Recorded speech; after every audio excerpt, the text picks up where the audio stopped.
రేవంత్ రెడ్డి గారు నీకు ఒక బంపర్ ఆఫర్ ఇస్తున్నాం. చలో నీకు ఒక బంపర్ ఆఫర్. నువ్వు అంటున్నావు కదా నేను కుల గణన చేసిన బీసీలందరూ సంతోషంగా ఉండ్రు, నేను రైతు బంద్ వేసిన రైతులందరూ సంతోషంగా ఉండ్రు, రైతు కూలీలకు పైసలు వేసిన వాళ్ళు సంతోషంగా ఉన్నారు, అందరు ఇండ్లకు కాయిదాలు ఇచ్చిన పేదోళ్ళందరూ సంతోషంగా ఉన్నారు అంటున్నావు కదా. దమ్ముంటే రేవంత్ రెడ్డి కొడంగల్ ఎమ్మెల్యే పదవికి రాజీనామా చేసి మళ్ళీ ఇక్కడికి రా, ఎవరు గెలుస్తారో చూద్దాం. నీకు మాటిస్తున్నాం. మేము ఇంతమంది రాము, నువ్వు భయపడకు.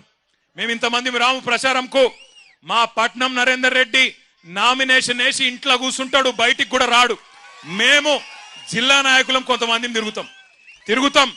గెలుచుడు కాదు నేను చెప్పేది. 50,000కు ఒక్క ఓటు తక్కువ వచ్చినా నేను రాజకీయ సన్యాసం చేసి మళ్ళా రాజకీయంలో కూడా ఉండా. ఇది వాస్తవం. ఈరోజు కొడంగలే కాదు రాష్ట్రం మొత్తంలో వాస్తవ ముఖ చిత్రం ఇది.